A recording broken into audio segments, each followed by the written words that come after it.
ഈശോ മിശിഹായ്ക്ക് സ്തുതിയായിരിക്കട്ടെ. നമുക്ക് പ്രാർത്ഥിച്ചുകൊണ്ട് ഇന്നത്തെ ശുശ്രൂഷ തുടങ്ങാം. കാരുണ്യവാനായ ഈശോയെ, ഞങ്ങൾക്ക് വചനം അയച്ചു തരണമേ. ഉൽപ്പത്തി പുസ്തകത്തിലെ 22-ാം അധ്യായത്തിൽ അബ്രാഹാം സ്വപുത്രനെ ബലിയർപ്പിക്കാൻ പോകുന്നതിനെക്കുറിച്ചുള്ള ആ വേദപുസ്തക ഭാഗം ധ്യാനിച്ചുകൊണ്ട് ഞങ്ങൾ തിരുമുമ്പിലിരിക്കുകയാണ്. ഈ വചനം എന്നെ കേട്ടുകൊണ്ടിരിക്കുന്ന എല്ലാവർക്കുമായി ഞാൻ വ്യാഖ്യാനിച്ചു കൊടുക്കേണ്ടതിനായിട്ട് അങ്ങയുടെ പരിശുദ്ധാത്മാവിനെ എനിക്ക് നൽകണമേ. ഇത് കേട്ടുകൊണ്ടിരിക്കുന്ന എല്ലാവർക്കും അങ്ങയുടെ പരിശുദ്ധാത്മാവിൻ്റെ ശക്തി അനുഭവപ്പെടുത്തി കൊടുക്കണമേ. അങ്ങ് തന്നെയാണല്ലോ വചനം. ഈ വചനം കേൾക്കുന്നവരിലേക്ക് അങ്ങ് തന്നെ പ്രവേശിക്കണമേ. ചീഞ്ഞഴിഞ്ഞ ലാസറിൻ്റെ ശരീരത്തിലേക്ക് ലാസറെ പുറത്തു വരിക എന്നുള്ള അങ്ങയുടെ തിരുമൊഴികൾ ഇറങ്ങിച്ചെന്നപ്പോൾ അങ്ങ് തന്നെയായിരുന്നു വചനത്തിലൂടെ ലാസറിൻ്റെ ശരീരത്തിൽ പ്രവേശിച്ചവന് ജീവൻ കൊടുത്തത്. അതുപോലെ ഇവിടെ കേൾക്കുന്ന വചനങ്ങളിലൂടെ ഈ ജനത്തിലേക്ക് അങ്ങ് പ്രവേശിക്കണമേ. എൻ്റെ അധരങ്ങളിലൂടെ അങ്ങ് മാത്രം ഈ ജനത്തിലേക്ക് ചെല്ലാനിട വരട്ടെ. ഈശോയെ, അങ്ങയുടെ ശക്തിയും സാന്നിധ്യവും അനുഗ്രഹവും അഭിഷേകവും ഞങ്ങൾക്ക് തരണമേ. ശരീരത്തിൻ്റെ രോഗങ്ങളും ആത്മാവിൻ്റെ രോഗങ്ങളും മനസ്സിൻ്റെ മുറിവുകളും ക്ഷീണങ്ങളെല്ലാം മാറ്റുന്ന സന്ദേശമായി ഈ നിമിഷങ്ങളിൽ അങ്ങ് നൽകുന്ന സന്ദേശം മാറട്ടെ. പരിശുദ്ധാമ്മയെ ഞങ്ങൾക്ക് വേണ്ടി പ്രാർത്ഥിക്കണമേ. പ്രിയപ്പെട്ടവരെ, ഉൽപ്പത്തി പുസ്തകം 22-ാം അധ്യായത്തിൽ 4-ാമത്തെ തിരുവചനം മുതൽ നമ്മളിപ്പം ധ്യാനിക്കുകയാണ്. അബ്രാഹത്തോട് ദൈവം പുത്രനെ ബലിയർപ്പിക്കണമെന്ന് ആവശ്യപ്പെട്ടു. തർക്കമില്ലാതെ, മനസ്സുപെടുക്കാതെ, പരാതി പറയാതെ, പെറുപെറുക്കാതെ അബ്രാഹാം ഇസഹാക്കിനെ കൂട്ടിക്കൊണ്ട് മോറിയ മലയുടെ മുകളിലേക്ക് പോവുകയാണ്. 3-ാം തിരുവചനത്തിൽ വായിക്കുന്നു, അബ്രാഹാം അതിരാവിലെ എഴുന്നേറ്റ് കഴുതയ്ക്ക് ജീനിയിട്ട് 2 വേലക്കാരെയും മകൻ ഇസഹാക്കിനെ കൂട്ടി ബലിക്ക് വേണ്ട വിറകും കീറിയെടുത്ത് ദൈവം പറഞ്ഞ സ്ഥലത്തേക്ക് പുറപ്പെട്ടു. എല്ലാം കൃത്യമായിട്ടാണ് ചെയ്യുന്നത്. സഹായികളെ 2 ജോലിക്കാരെ കൂട്ടിയിട്ടുണ്ട്. മകനായ ഇസഹാക്ക് കൂടെയുണ്ട്. അതുപോലെ തന്നെ ഈ ബലി അർപ്പിക്കാനായിട്ട് ആവശ്യമായ വിറകും കീറിയെടുത്തിട്ടുണ്ട്. എന്നിട്ട് പറഞ്ഞിരിക്കുകയാണ്, അവൻ 3-ാം ദിവസം തല ഉയർത്തി നോക്കിയപ്പോൾ അകലെ ആ സ്ഥലം കണ്ടു. 3 ദിവസം യാത്രയുണ്ട്. എത്ര കഠിനമായൊരു യാത്ര!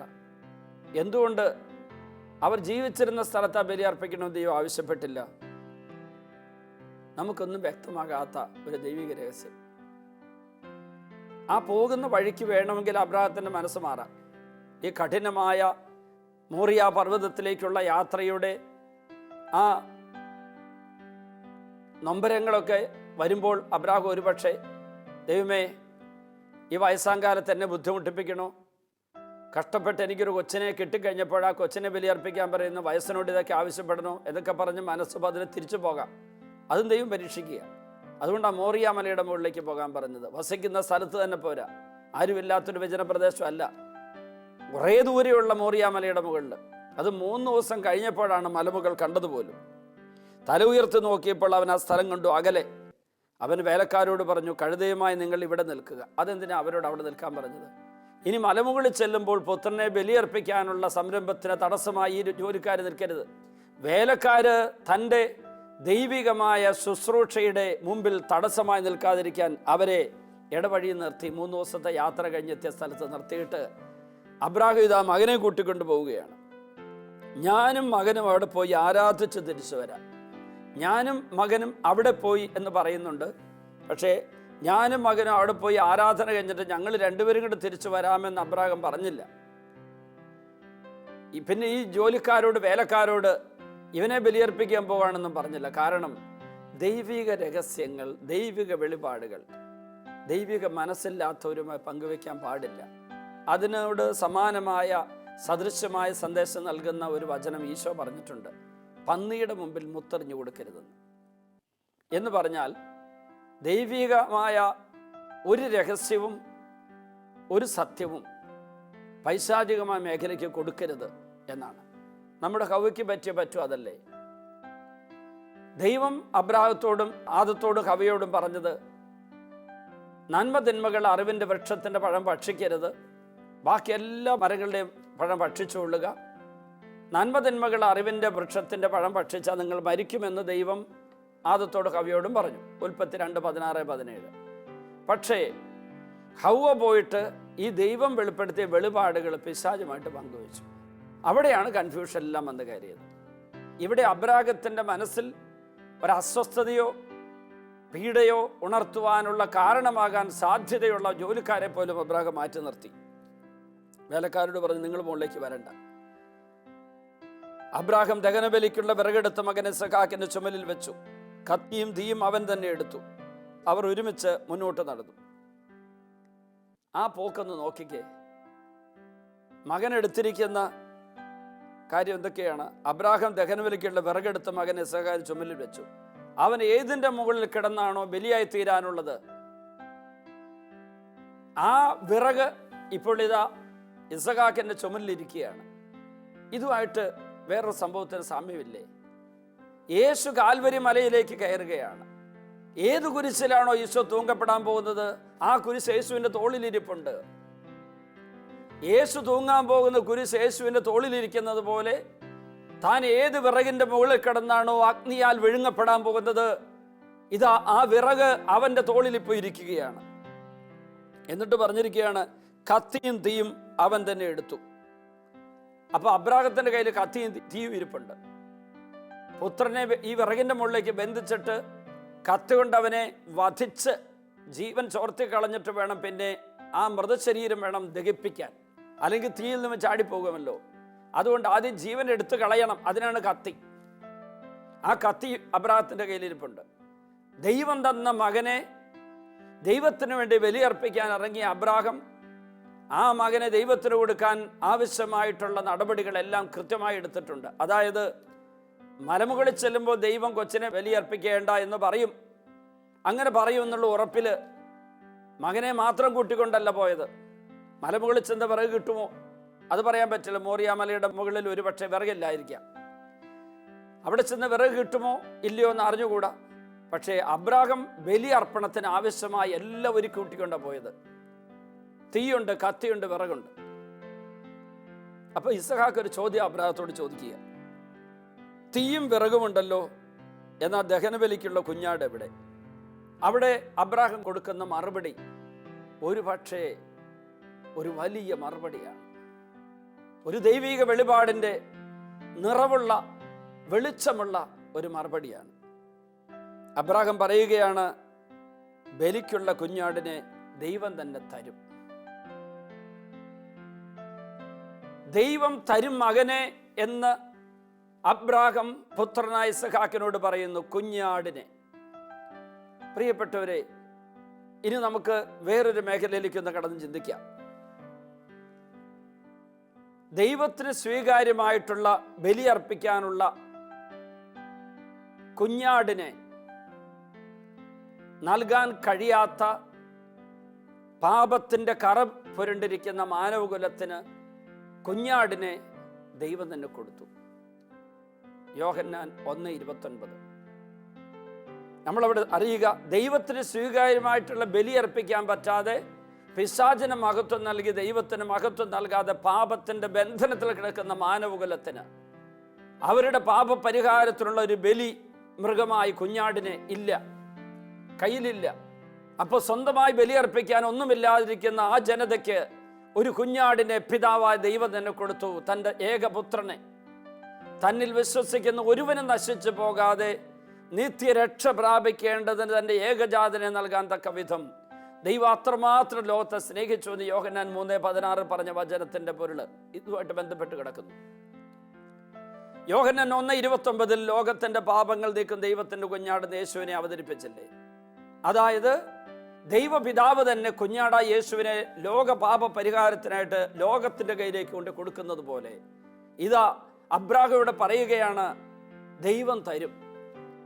അപ്പോൾ പിന്നീട് അബ്രാഹം മോറിയ മലയുടെ മുകളിൽ ചെന്ന് മകനെ ബലിയർപ്പിക്കേണ്ട ദൈവം പറഞ്ഞപ്പോൾ അവിടെ മുൾച്ചെടിയിൽ കൊമ്പുടക്കി കിടക്കുന്ന ആടിനെ കണ്ടില്ലേ? ആ ആടിനെ കിട്ടുമെന്നുള്ള പ്രതീക്ഷയോടെ ആയിരിക്കില്ല പറഞ്ഞത്.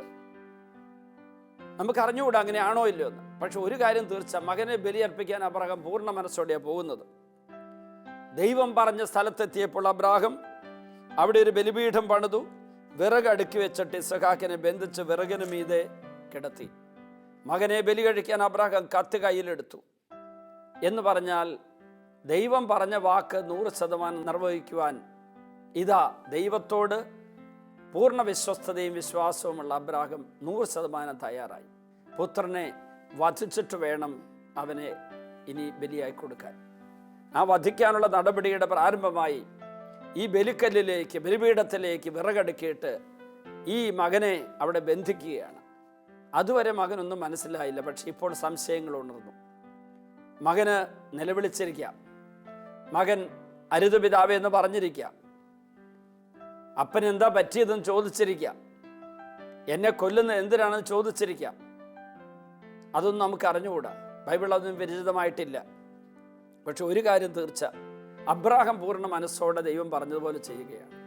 നമ്മുടെ ഇന്നത്തെ പശ്ചാത്തലം വെച്ച് മാനുഷിക ബുദ്ധി ഉപയോഗിച്ചതിനെ വിശകലനം ചെയ്യരുത്. മാനവകുലത്തിൻ്റെ പ്രാരംഭ ദശയിൽ ദൈവത്തിൻ്റെ വെളിപാടിൻ്റെ വെളിച്ചം അധികം കിട്ടാത്തൊരു കാലത്ത് ദൈവം ആരെന്നറിയാത്ത ജനകോടികളുടെ നടുവിൽ ഒരു ഒറ്റ വ്യക്തി മാത്രം സത്യദൈവത്തെ കണ്ടെത്തി കഴിഞ്ഞതിന് ശേഷമുള്ള ആ ഒരു കാലഘട്ടമാണിത്. അബ്രാഹത്തിൻ്റെ ആ ചരിത്ര പശ്ചാത്തലത്തിലേക്ക് പോകുമ്പോൾ അറിയാം, മെസപ്പൊട്ടോമിയയിൽ ഊർദേശത്ത് വസിച്ചിരുന്ന അബ്രാഹാം, അപ്പൻ തേരാഹ്, സഹോദരങ്ങൾ ഹാരാനുണ്ട്, നാഹോറുണ്ട്. അങ്ങനെ ജീവിച്ചിരുന്ന ആ അബ്രാഹത്തെ ഈ മെസപ്പൊട്ടോമിയൽ ഊർദേശത്ത് നിന്ന് ഒരു മൈഗ്രേഷൻ നടന്നു, കുറച്ചും കൂടി ഫലപുഷ്ടമായ മണ്ണുള്ള ഹാരാനിലേക്ക്. അവിടെ ഒരുമാതിരി വികസിതമായൊരു സ്ഥലമാണ്, അവിടെ വസിച്ചിരുന്നത്. അവിടെ നിന്നാണ് ഈ കാനാനിലേക്ക് പുറപ്പെട്ടത്. അപ്പോൾ ഈ കാനാനിലുള്ള വരുന്ന ഒരു ജനസമൂഹത്തിൻ്റെ പിതാവായി, ഇനി വളർന്നു വരാൻ പോകുന്ന ജനസമൂഹത്തിൻ്റെ പിതാവായി അബ്രാഹാം വളരണമെന്നുള്ള ദൈവത്തിൻ്റെ പദ്ധതി അബ്രാഹത്തിൻ്റെ ഉള്ളിലൊരു വിളിവിളക്കായിട്ട് കിട്ടിയതാന്ന് ഞാൻ പറഞ്ഞല്ലോ. ഉള്ളിലൊരു വിളിവിളക്ക് ജ്വലിക്കുന്നുണ്ട്. ആ വിളിയുടെ വിളക്കിൻ്റെ ജ്വലനം കൊണ്ടാണ്, ആ ചൂടും വെളിച്ചമുള്ളത് കൊണ്ടാണ് അബ്രാഹാം ഈ പുത്രനെ ബലിയർപ്പിക്കാനും തയ്യാറാകുന്നത്.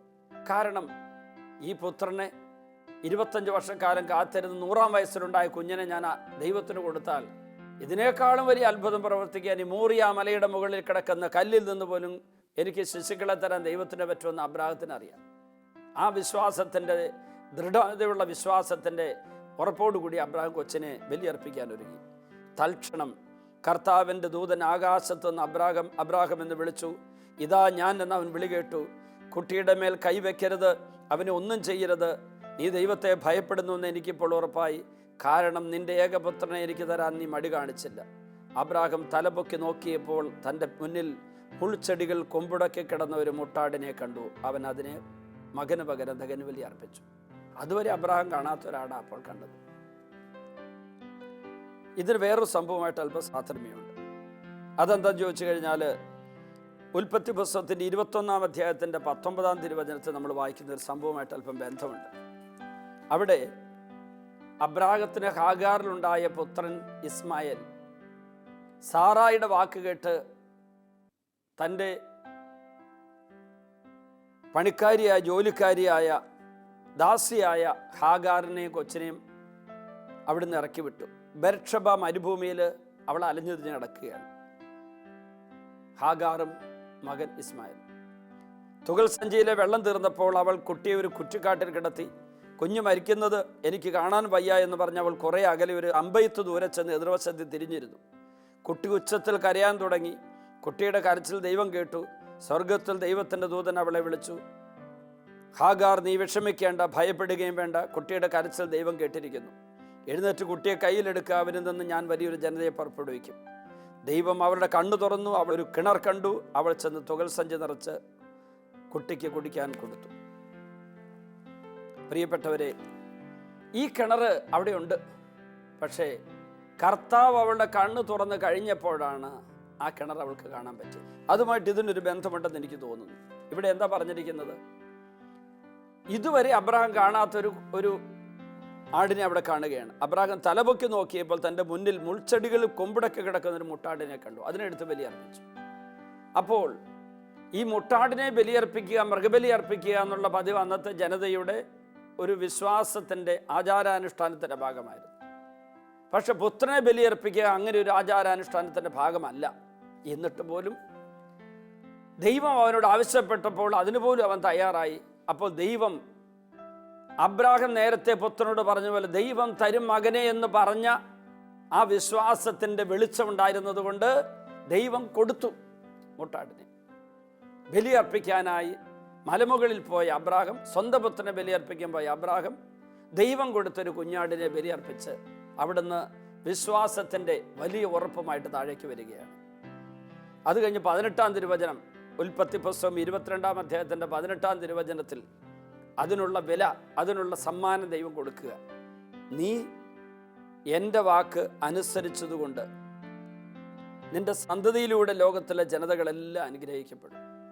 അബ്രാഹാം അങ്ങനെ ഒരു വിശ്വാസത്തിൻ്റെ മഹാസാക്ഷ്യം നൽകിയതുകൊണ്ട് അബ്രാഹത്തിൻ്റെ സന്തതിയിലൂടെ, ആ പുത്രനായ ഇസഹാക്കിലൂടെ ലോകത്തിലെ ജനതകൾ അനുഗ്രഹിക്കപ്പെട്ടു. അബ്രാഹത്തിലൂടെ ഇസഹാക്ക്, ഇസഹാക്കിലൂടെ യാക്കോബ്, യാക്കോബിലൂടെ 12 മക്കൾ, 12 ഗോത്രങ്ങൾ. അവരിലൂടെ ലോകത്തിന് അനുഗ്രഹത്തിൻ്റെ ഉറവിടമായ ഈശോ ലോകത്തിലേക്ക് വരുന്നു. അപ്പോൾ അബ്രാഹത്തിൻ്റെ വിളിയും വിശ്വസ്തതയും സമർപ്പണവും വിശ്വാസത്തിൻ്റെ സാക്ഷ്യം നൽകലും ഒക്കെ യേശുവിൻ്റെ വരവുമായിട്ടും അനുഗ്രഹത്തിൻ്റെ കൊണ്ടുവരലുമായിട്ടൊക്കെ ബന്ധപ്പെട്ട് കിടക്കുക. പ്രിയപ്പെട്ടവരെ, ഈ അബ്രാഹത്തിൻ്റെ വിശ്വാസം നമ്മുടെ മുമ്പിൽ ഒരു ജ്വലിക്കുന്ന വിളക്കാണ്.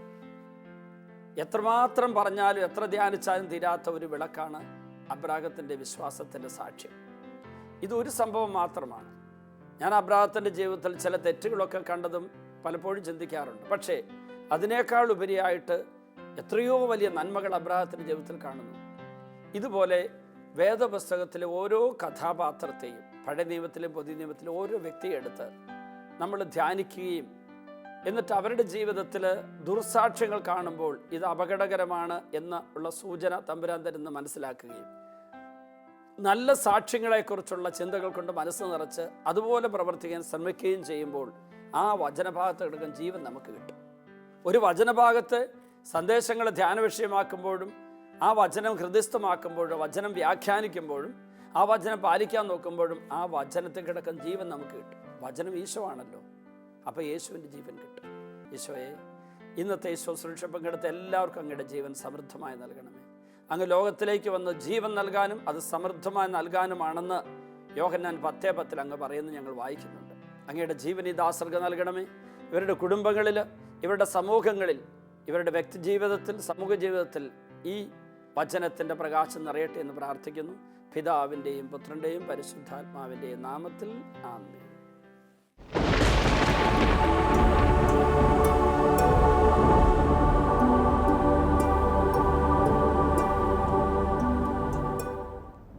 ഇപ്പോൾ ഈ ശുശ്രൂഷയിൽ പങ്കെടുക്കുന്ന എല്ലാവരും, ഈ ശുശ്രൂഷയെ വിവിധ രാജ്യങ്ങളിലും സ്ഥലങ്ങളിലും ഇരുന്ന് പങ്കെടുക്കുന്ന എല്ലാവരും, അവരെ പീഡിപ്പിക്കുന്ന എല്ലാ രോഗപീഠകളും, എല്ലാ തരത്തിലുള്ള പൈശാചിക ശക്തികളെ, ഉപദ്രവങ്ങളും എല്ലാം വിട്ടുപോകാൻ വേണ്ടി പ്രാർത്ഥിക്കുന്നു.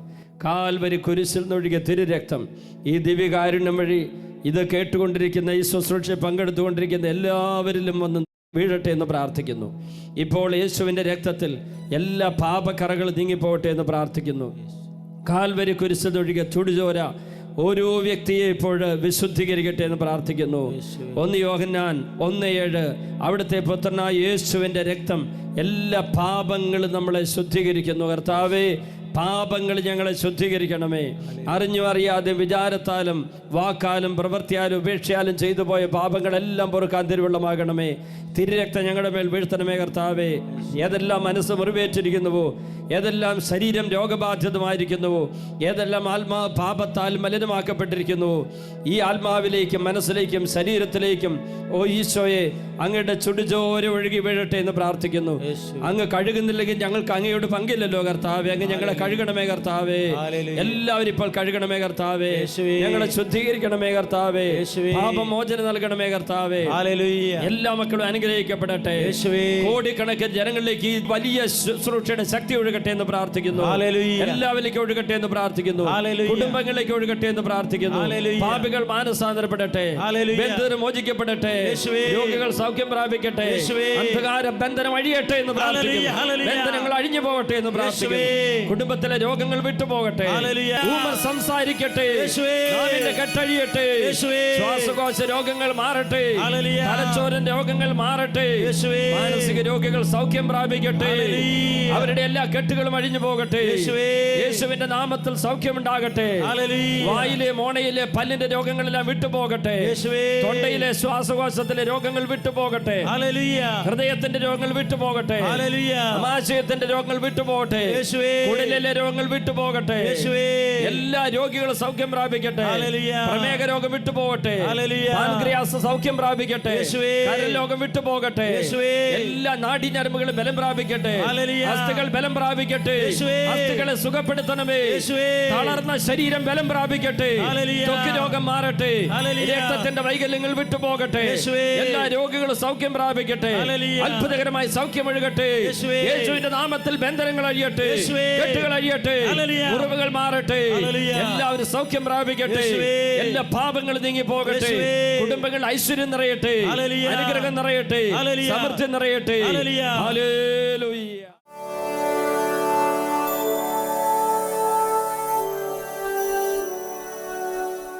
എൻ്റെ പേര് സിസ്റ്റർ അക്കുലീന. ഞാൻ പാലായി CMC സഭയിലെ സിസ്റ്ററാണ്. ഇപ്പോൾ കുറവങ്ങാട്ട് മഠത്തിൽ നിന്നാണ് വരുന്നത്. ഞാൻ 25 വർഷം മുമ്പ് ഒരു വലിയ ക്യാൻസർ രോഗിയായിരുന്നു. അതെങ്ങനെയാണ് സുഖപ്പെട്ടതെന്ന് പറയുന്നതിനാണ് ഇപ്പോൾ നിങ്ങളുടെ മുമ്പിൽ നിൽക്കുന്നത്. എൻ്റെ അടിവയറ്റിൽ ശക്തമായ വേദനയും വയറ്റിൽ നിന്നും ധാരാളം രക്തം പോവുകയുമായിരുന്നു. പല ഹോസ്പിറ്റലിൽ പോവുകയും പല ഡോക്ടർമാരെ പരിശോധിപ്പിക്കുകയും ചെയ്തെങ്കിലും രോഗം എന്താണെന്ന് കണ്ടുപിടിച്ചില്ല. 4 വർഷത്തോളം ഞാൻ ഈ വേദനയിൽ കണ്ടുപിടിക്കാതെ വിഷമിച്ച് നടന്നു. അവസാനം 4 വർഷം കഴിഞ്ഞപ്പോൾ മൂലമറ്റ ഹോസ്പിറ്റലിൽ ഡോക്ടർ വിശ്വനാഥൻ എന്നെ ബയോപ്സി ടെസ്റ്റ് നടത്തി.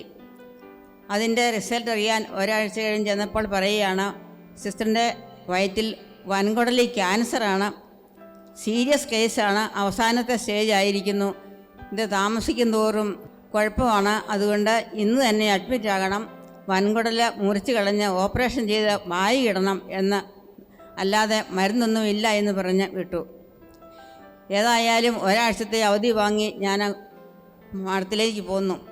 മഠത്തിൽ വന്നപ്പോഴേക്കും ഓപ്പറേഷൻ എന്ന് കേട്ടപ്പോൾ എല്ലാവർക്കും വലിയ ദുഃഖമായി, ഭയമായി. എല്ലാവരും പ്രോവിൻസ് മുഴുവനും എനിക്ക് വേണ്ടി കരഞ്ഞ് പ്രാർത്ഥിക്കാൻ തുടങ്ങി. എല്ലാവരും പ്രാർത്ഥിച്ച് അങ്ങനെ ഒരു ആഴ്ചത്തെ ഒരുക്കങ്ങളെല്ലാം പൂർത്തിയാക്കി, സകല ഒരുക്കങ്ങളും പൂർത്തിയാക്കി ഒരാഴ്ച കഴിഞ്ഞ് ഞാൻ ഹോസ്പിറ്റലിലേക്ക് ചെന്നു. അങ്ങനെ എല്ലാ ഒരുക്കങ്ങളും പൂർത്തിയാക്കി. വലിയ ഓപ്പറേഷൻ ആയതുകൊണ്ട് 4 പേരെ രക്തം തരുന്നതിനും കണ്ടുപിടിച്ചു. എനിക്ക് കൂട്ടു നിൽക്കുന്നതിനും തയ്യാറായ സിസ്റ്റർമാരെല്ലാം വന്നു. അങ്ങനെ എല്ലാം റെഡിയായിരിക്കുന്ന സമയത്ത് എൻ്റെ ആംഗ്ലയുടെ മകന് മലബാറിൽ നിന്ന്, കുടിയാമലയിൽ നിന്ന് ഇത് ഓടി വന്നിരിക്കുന്നു. എൻ്റെ ആൻറ്റിയെ ഓപ്പറേഷൻ ഞാൻ സമ്മതിക്കില്ല എന്ന് പറഞ്ഞു. വലിയ ബഹളമായി. ആരെല്ലാം പറഞ്ഞിട്ടും ഓരോരുത്തരും വിളിച്ച് പറഞ്ഞിട്ടൊന്നും അവൻ സമ്മതിച്ചില്ല. എന്തെല്ലാം പറഞ്ഞാലും ഞാൻ സമ്മതിക്കില്ല, കത്തി വെപ്പിക്കില്ല എന്ന് പറഞ്ഞു, നിർബന്ധിച്ചു. അപ്പോൾ ഞാനും അവനെ വഴക്ക് പറഞ്ഞു. ഇത്രയും ഒരുങ്ങിക്കഴിഞ്ഞപ്പോൾ ഈ വാർത്തയും കൊണ്ട് എന്തിനാ വന്നെന്ന് ചോദിച്ചു. അന്നേരം പറഞ്ഞു, ഒന്നും വേണ്ടണ്ട, അവിടെ കിടന്നുവെച്ചാൽ മതി എന്ന് പറഞ്ഞു.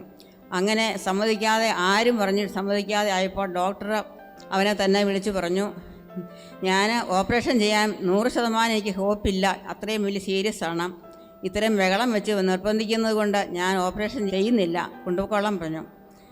ഡോക്ടർ എൻ്റെ അടുത്ത് വന്ന് ടാറ്റ പറഞ്ഞു. അപ്പോഴേക്ക് സന്ധ്യയായി. ഞാൻ ഒരു തരത്തിൽ അന്ന് കിടന്നു. ഭക്ഷണമൊന്നും കഴിക്കാതിരുന്ന 3 ദിവസം കഴിക്കാതിരുന്ന ഞാൻ എല്ലാ ഭക്ഷണവുമായിട്ട് സിസ്റ്റേഴ്സ് എൻ്റെ അടുത്ത് വന്നു. അപ്പോൾ എനിക്ക് ഭയങ്കര ടെൻഷനായിട്ട് എനിക്കൊന്നും കഴിക്കത്തില്ല, എനിക്ക് കാണാൻ പോലും വേണ്ട, കൊണ്ടുപോയിക്കൊള്ളാൻ പറഞ്ഞു. ഒന്നും കഴിക്കാതെ ഒരു തരത്തിൽ അന്ന് ഞാൻ കിടന്നു. എല്ലാവരും തിരിച്ചു പോയി. അത് കഴിഞ്ഞ് പിറ്റേ ദിവസം രാവിലെ ഒരടി മുമ്പോട്ട് വയ്ക്കാൻ പോലും സാധിക്കാതെ തളർന്നിരുന്ന എന്നെ എൻ്റെ നാത്തൂൻ്റെ മടിയിൽ കിടത്തി പൊതിയിൽ തലയോലപ്പറമ്പി പൊതി ഹോസ്പിറ്റലിലേക്ക് പ്രകൃതി ചികിത്സയ്ക്കായി കൊണ്ടുപോയി. അവിടെ ചെന്ന് പറയുകയാണ്, ക്യാൻസർ രോഗികളെ ഇവിടെ എടുത്തിട്ടില്ല ഇതുവരെ, ഇത്രയും ബഹളം വെച്ചു വന്ന് സിസ്റ്റർ ആയതുകൊണ്ട് ഞങ്ങളൊന്ന് ടെസ്റ്റ് ചെയ്ത് നോക്കാമെന്ന് സിസ്റ്റർ പറഞ്ഞു. 32 ദിവസം ഞാൻ അവിടെ കിടന്നു. 1 മണിക്കൂർ വെള്ളത്തിൽ കിടന്നു, 1 മണിക്കൂർ വെള്ളത്തിൽ ഇരുന്നു, പച്ചക്കറി സാമാനം പഴങ്ങൾ മാത്രം ഭക്ഷിച്ച് അങ്ങനെ ഒരു തരത്തിൽ അവിടെ കിടന്നു. 32 ദിവസം കിടന്നിട്ട് ഒട്ടും കുറഞ്ഞില്ല. വലിയ ശക്തമായ വേദന വരുമ്പോൾ പോസിറ്റീവ് നെഗറ്റീവുമായിട്ട് കാന്തം തന്നു, കാന്തം ചികിത്സ നടത്തി. അങ്ങനെ 1 മാസം കഴിഞ്ഞപ്പോൾ അവർ പറയുകയാണ്, ഇനി സിസ്റ്റർ ഈ രീതിയിലുള്ള മണ്ണും വെച്ച് കെട്ടി പ്രകൃതി ചികിത്സയായിട്ട് മഠത്തിലേക്ക് പൊക്കൊള്ളുക, 1 മാസം കഴിഞ്ഞ് വന്നാൽ മതി എന്ന് പറഞ്ഞ് വിട്ടു. അപ്പോൾ പ്രകൃതി ചികിത്സയും പഥ്യവും മണ്ണും ഒക്കെ ആയിട്ട് ഞാൻ മഠത്തിലേക്ക് പോയി. മഠത്തിൽ ചെന്ന് അതേ രീതിയിൽ ജീവിക്കുക. കൂട്ടുകാരെല്ലാം വിദൂരത്തു നിന്നെല്ലാം എന്നെ കാണാൻ വന്നു. അവസാന യാത്ര പറഞ്ഞ് കെട്ടിപ്പിടിച്ച് കരഞ്ഞൊക്കെ പോയി. ആ സമയത്ത് എൻ്റെ ഒരു സുഹൃത്തായ സിസ്റ്റർ പോട്ടാശ്രമത്തിൽ നിന്ന് പുറപ്പെടുന്ന ഒരു വചനോത്സവ മാസിക എൻ്റെ കൊണ്ടുവന്ന് തന്നു. ഞാൻ അതിനു മുമ്പ് ഒരിക്കലും കണ്ടില്ലായിരുന്നു. ഈ മാസിക വായിച്ച സിസ്റ്ററിന് രോഗശാന്തി ഉണ്ടാകുമെന്ന് പറഞ്ഞു. ഞാൻ പറഞ്ഞു, രോഗശാന്തി എന്ന് പറയുന്നത് 2000 കൊല്ലം മുമ്പ് നടന്നതല്ല, ഇപ്പോൾ ഉണ്ടാവില്ല ഉള്ളതെന്ന് ചോദിച്ചു. സിസ്റ്റർ ഇത് വായിക്കുക, ഈ മാസിക വായിച്ചാൽ മതി, രോഗശാന്തി ഉണ്ടാകുമെന്ന് എന്നോട് പിന്നെയും പറഞ്ഞു. അപ്പോൾ ഞാനത് വലിയ തീഷ്ണതയോടെ നോക്കിയപ്പോൾ പലരുടെയും രോഗശാന്തികളുടെ സാക്ഷ്യങ്ങളും ഫോട്ടോയും കണ്ടു. അപ്പോൾ എനിക്ക് പൂർണ്ണ വിശ്വാസം വന്നു, ഞാൻ ഫോട്ടോ പോയി ധ്യാനിച്ചാൽ എനിക്ക് രോഗശാന്തി ഉണ്ടാകും. അപ്പോൾ തുടങ്ങി എന്നെ ഫോട്ടോ കൊണ്ടുപോകണം ഞാൻ പറയാൻ തുടങ്ങി. ഒരു തരത്തിൽ സമൂഹം മേടിപ്പിച്ചു. ഒരു വലിയ മഠത്തിലായിരുന്നു, എല്ലാവരും എന്നെ എതിർത്ത്, ഇത്രയും വലിയ രോഗി ഇത്രയും ഈ അകലത്തിൽ ഫോട്ടോയിൽ എവിടെ പോകാനാണ്, പിന്നെ ഡോക്ടർ ഏതായാലും അധികം ദിവസം ഇല്ലെന്ന് പറഞ്ഞിരിക്കുന്നതല്ല, ഇനി പോകണ്ടെന്ന് പറഞ്ഞു, ഇവിടെ കിടന്ന് മരിക്കാമെന്ന് പറഞ്ഞു. ഏതായാലും എന്നെ ഫോട്ടോ കൊണ്ടുപോകണം, ഞാൻ ശല്യം ഇറങ്ങി. ഫോട്ടോ കൊണ്ടുപോയിട്ട് ഞാൻ ധ്യാനിച്ച് പൂർണ്ണമായി സുഖപ്പെട്ട് മെഡിക്കായിട്ട് വരും, അല്ലേ കണ്ടോളാൻ പറഞ്ഞ് വെല്ലുവിളിച്ചാണ് ഞാൻ പോകുന്നത്. ഒരു തരത്തിൽ തന്നെ അവരെന്നെ ഫോട്ടോശ്രമത്തിൽ എത്തിച്ചു. ഫോട്ടോശ്രമത്തിൽ വന്നപ്പോൾ ഞാൻ ഓരോ വചനവും ഞാൻ ശ്രദ്ധിച്ച് വചനം ശ്രദ്ധിച്ചുകൊണ്ടിരുന്നു. അപ്പോൾ ധാരാളം പേരുടെ രോഗശാന്തി കിട്ടി. അപ്പോൾ എൻ്റെ എപ്പോഴാണ് പറയുന്നത്, ഞാൻ ഇങ്ങനെ ശ്രദ്ധിച്ചുകൊണ്ടിരിക്കുമ്പോൾ 3 ദിവസമായി നായിക്കമ്പറമ്പച്ചനെ കൊണ്ട് ഞാൻ പ്രാർത്ഥിപ്പിച്ചു. അച്ഛൻ പറഞ്ഞു, സിസ്റ്ററെ ഇപ്പം ധ്യാനസ്ഥലത്തേക്ക് പോകും, ബുധനാഴ്ച ആട്ടെന്ന്. എന്താ സംഭവിക്കുന്നത് അറിയാൻ പാടില്ല. ബുധനാഴ്ച ആയപ്പോഴത്തേക്ക് എൻ്റെ വയറ്റിൽ ഭയങ്കരമായ വേദന. ഞാൻ ഇപ്പം തന്നെ മരിക്കും, എൻ്റെ ശവം എന്നെ കൊണ്ടുപോകുമെന്ന് ഉറപ്പായി. അങ്ങനെ ഞാൻ മരിക്കാൻ ഒരുങ്ങി കിടക്കാം. ആ സമയത്ത് ബുധനാഴ്ച മുഴുവനും കഠിനമായ വേദന അനുഭവിച്ചു, മരണവേദന തന്നെ അനുഭവിച്ചു. എന്നിട്ട് ബുധനാഴ്ച രാത്രി കിടന്നപ്പം കിടക്കത്തില്ല, നേരെ കിടക്കത്തില്ല, തിരിഞ്ഞ് കിടക്കത്തില്ല, ഒരു തരത്തിലും കിടക്കത്തില്ല. ഞാൻ രാത്രി ഇവിടെ നടന്ന് ചെലവഴിച്ചു. അങ്ങനെ അത്രയും വേദന സഹിച്ച ബുധനാഴ്ച മുഴുവൻ ഇരുന്നു. വ്യാഴാഴ്ച ഉച്ച വരെ ഈ വേദന സഹിച്ചു. വ്യാഴാഴ്ച ഉച്ച ആയപ്പോഴേക്കും ബഹുമാനപ്പെട്ട നായിക്കമ്പറമ്പച്ചൻ സ്റ്റേജിലോട്ട് വന്നിട്ട് പറയുകയാണ്, എല്ലാവരും ദൈവത്തെ സ്തുതിക്കുക, ഉച്ചത്തെ സ്തുതിക്കുക, സ്തുതിയുടെ ശക്തി രോഗശാന്തി ഉണ്ടാകും, സ്തുതിയുടെ ശക്തി അന്തരീക്ഷം മുഴങ്ങട്ടെ എന്ന്. അപ്പോൾ ഞാൻ പൂർണ്ണ വിശ്വാസത്തോടുകൂടി എൻ്റെ വേദനയെല്ലാം കർത്താവിൻ്റെ കാര്യങ്ങളിലേക്ക് കൊടുത്ത് സമർപ്പിച്ചിട്ട് ഞാനിങ്ങനെ സ്തുതിക്കുകയാണ്. ഉച്ചത്തിൽ സ്തുതിച്ച് സർവ്വശക്തിയെടുത്ത് സ്തുതിച്ചു. അപ്പോൾ സ്വർഗത്തിൽ മാലാഖമാരെല്ലാം എൻ്റെ കൂടെ സ്തുതിക്കാൻ കൂടുന്നൊരു നല്ല സന്തോഷ അനുഭവം ഉണ്ടായി. അങ്ങനെ ഞാൻ സ്തുതിപ്പിൽ ആനന്ദിച്ചിരിക്കുന്ന നേരത്ത് ബഹുമാനപ്പെട്ട അച്ഛൻ പറയുകയാണ്, ഒരു ക്യാൻസർ രോഗി പൂർണ്ണമായി സുഖപ്പെട്ടിരിക്കുന്നുവെന്ന്. അത് ഞാനായിരുന്നു. അപ്പോൾ സിസ്റ്റേഴ്സിൻ്റെ ധ്യാനമായി. സിസ്റ്റേഴ്സ് എല്ലാം എന്നെ നോക്കി, ആണോന്ന് ചോദിച്ചു. ഞാൻ പറഞ്ഞു, ഞാൻ തന്നെയാണ്, എനിക്ക് പൂർണ്ണമായ സുഖം കിട്ടിയെന്ന് പറഞ്ഞാൽ അപ്പോൾ തുടങ്ങി അന്ന് തുടങ്ങി ഈ സമയം വരെ എനിക്ക് യാതൊരു വേദനയും ഇല്ല, പൂർണ്ണമായി കർത്താവ് സുഖപ്പെടുത്തി. ഇപ്പോൾ എത്ര വർഷമായി ക്യാൻസർ ഇല്ലാതെ, അതിൻ്റെ യാതൊരു സിംറ്റം ഇല്ലാതെ ജീവിക്കാൻ തുടങ്ങിയിട്ട്? 25 വർഷമായി. 25 വർഷമായിട്ട് പിന്നീട് ഇതിനു വേണ്ടി യാതൊരു ചികിത്സയും ചെയ്തിട്ടില്ല. ഹല്ലേലൂയ. ചില ക്യാൻസർ രോഗങ്ങൾക്ക് ഒരു ഹൈഡിങ് പീരീഡ് വരും, കുറച്ചു കാലത്തേക്ക് മാറി നിൽക്കും. ചില പ്രത്യേക സാഹചര്യങ്ങളിൽ അത് പിന്നീടും പ്രത്യക്ഷപ്പെടുന്ന അവസ്ഥകളുണ്ട്. അപ്പം പലരും ഈ ക്യാൻസർ മാറി എന്നൊക്കെ പറയുന്നത് ഒരു താൽക്കാലിക ഒരു പ്രതിഭാസമാണ്. ഒരു മാനസിക ഉല്ലാസമൊക്കെ വരുമ്പോൾ, ഒരു റിലീഫ് കിട്ടുമ്പോൾ ആന്തരിക സൗഖ്യത്തിൻ്റെ ഫലമായി അവർക്കൊരു ഫീലിംഗ് ആയിരിക്കാം, അല്ല ഒരു ഹൈഡിങ് ടൈം ആയിരിക്കാം എന്നൊക്കെ പറയുന്നവർ ഒത്തിരി പേരുണ്ട്. പ്രത്യേകിച്ച് ശാസ്ത്രീയമായിട്ട് ദൈവിക ഇടപെടലുകളെ വിശദീകരിക്കുന്നവരും വിശകലനം ചെയ്യുന്നവരും അങ്ങനെയൊക്കെ പറയും. ഇത് അത്ഭുതകരമായ ഒരു ദൈവിക ഇടപെടൽ സൗഖ്യവുമാണ്. രോഗശാന്തി ഇപ്പോഴും നടന്നുകൊണ്ടിരിക്കുന്ന സത്യമാണ്. ഒത്തിരി രോഗികൾ ഇതുപോലെ സൗഖ്യം പ്രാപിക്കുന്നുണ്ട്.